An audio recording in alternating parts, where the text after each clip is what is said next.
Hi, this is Timothy Faber coming to you from live from the Delphic group. Is a public advocacy group who has many aims. So for this video, we are going to be describing our positions on entitlements. So for many, entitlements are something that is a pejorative. You say, "Oh, well, you're so entitled." If you're entitled, you can also say, I'm entitled to human rights. I'm entitled to dignity. We all are. We all of us are entitled to human rights and dignity. We all of us are entitled to a fair standard of living and a fair environment to live in and to try to compete in, to try to ultimately, if some of us choose not to compete, that's better for everybody. Because if this is a circumstance where there's more competition than ever, and competition driving people crazy, people choosing not to compete is oftentimes a good thing. And just the simplest little thing, saying, oh, well, occasionally getting a craving for your local delivery place and being able to afford a $20 pizza every once in a while and to be able to afford giving a $5 tip. You know, these are the things that make society run. And more of these things, especially during a time of crisis, but even inside of a time of prosperity, these are the solutions that will lead to everyone being happy nationally, locally, internationally. Every group could benefit from having more resources. And it's just these are just facts that when you have more resources, you have more time. When you have more time, you have more ability to have options. You have more ability to think more freely. You have more ability to do interesting things and to succeed in ways where other people couldn't even consider that there was a way to succeed. So to give everyone that same freedom, to give everyone that same prosperity, because we all deserve it. We all deserve that same freedom and prosperity. And that's true freedom. True freedom is being supported unconditionally. And it's like that, it's like we give that to our kids, right? But, we have to look at everybody else. They're everywhere in the world. If these were our children, we would want them treated the sweetest way. We would want them treated in the most patient way. And it's like what we have to do is distill down what is the constitution of a good life. And a life well lived is not necessarily filled with caviar and gold bathtubs and, luxury apartments. It's filled with wonderful things. It's filled with experiences, thoughts, art, music, nature, everything of the world to offer to every citizen is what our aim is with this structure of entitlements that we advocate for. And it's like we don't necessarily advocate for a structure that puts people to the grindstone. We don't necessarily advocate for a structure that's more suffering and more scarcity. We advocate for a structure where everyone has the resources to give back in a way that will make you smile. And it's like we don't know what way certain people will be able to give back until we allow them the freedom and the resources to be able to do so. And so it's like, and in the worst case scenario, you say, oh, well, they were able to buy a $25 pizza, like, heaven forfend that they should be able to have a life where they don't have to struggle every waking moment because they didn't have. And so this is the goal with entitlements, and to say, oh, certain people are like, oh, Americans are so entitled. They just want everything for free. They want everything.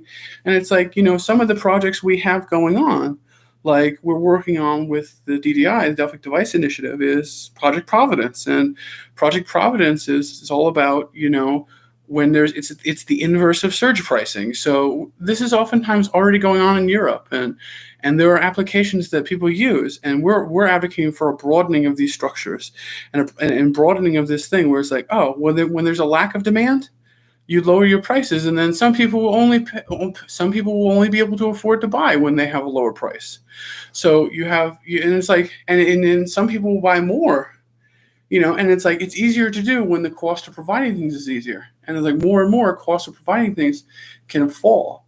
And so, and especially like certain things, pharmaceuticals, digital goods, and it's like so much of life can be pharmaceuticals and digital goods and providing the structure so that people can be what they're going to be. And it may take, certain friends, it may take them 10 years to get to a point where it's like, oh, well, you had to think about it. You had to learn. You had to grow. You had to explore. You had to create in order to find out what you truly want to do.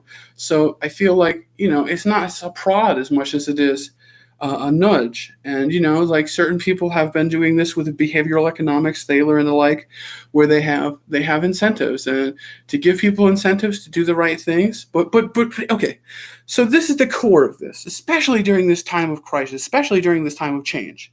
Do you say, oh, well, what you got to do is you got to give people the resources to be able to live and live well regardless, okay? But you want to encourage them to try as hard as they can towards whatever they're going to do. And so the tail end of this and what we advocate for with entitlements is the core of it is you say, oh, well, not everyone can just sit under a Bodhi tree and just contemplate the nature of existence. And of course, that's reasonable. Most people don't want to do that. They want to get things done. And so how do we motivate people and how do we engage people? How do we enable people to get things done? The Good Works Project is how. So if you were doing an elevator pitch on Good Works, it's like a holocratic AmeriCorps. So a holocracy is like, an omnidirectional leadership that anyone can dictate. It's almost like if you go to like a Quaker chapel and, like we're all sitting there and then all of a sudden one of us has the idea that we're going to preach a bit. And it could be an old farmer who's just weary from the fields, who has something in their brain that's like an epiphany, or it could just be something that's just like worthy of that space to be able to say that. And so anyone can rise above and say, oh, well, what this community needs is it could be a little old community in the middle of nowhere with no resources. And you get like 4 or 5 people together. You get one person with an idea. And normally this idea, if you didn't have money, if you didn't have capital behind it, you wouldn't be able to get it off the ground. So, but what the Good Works Project does is it gives people a set of resources, and it gives people a little bit more freedom to get local and federal resources so that they can be able to do amazing things. So if you say, well, what this community needs is a really good like community center that also, is a grocery store. And it's like, we barely have groceries here. So, you get 4 or 5, 6 or 7 people interested in this idea. Let's say each of them could get a $50,000 grant instead of going to school, instead of to do something useful. And it's like, imagine if you get 4 people together, that's $200,000 worth of resources that they can bring to that community.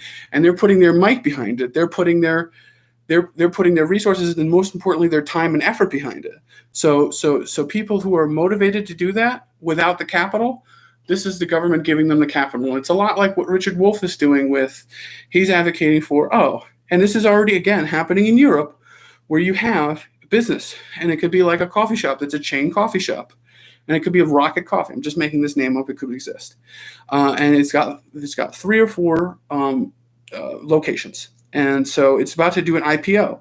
But before it does an IPO to offer it to stockholders, it has to, before it can do that, offer it to the employees of the company.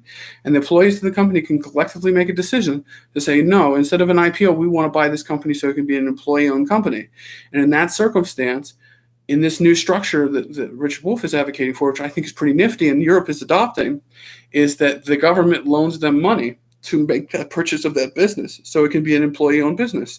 So they're making a living. They're working to make a living. They don't have savings to invest in purchasing businesses, but what they do have is they have the time to be able to everyone gets together and makes it work, and they all share in the profits and they all share in the adventure of it, and it motivates employees to be able to be a part of a company like that. So we advocate for Good Works Project. It's like, imagine if you got 100 people together and said, we need a dam. And if every one of them could get $50,000 from the government for building this dam, it could work. It damn well could work. So I hope you'll join us for the rest of the videos. We have more videos coming. And I hope if you care about these ideas, if you think these videos are worthwhile, I would encourage you to talk to your friends about these ideas, share them with your friends. Do anything you can to spread the word, because these ideas are here so that we can all thrive, so that we can all live a stable, productive life, however we choose to. And it's like, it seems idiosyncratic. It seems almost like a contradiction of terms that the state should have no say about to dictate what the direction of the courses of lives should go. It should be in the hands of the people who are going to be living those lives. It's about time, don't you think? Let's get started with this.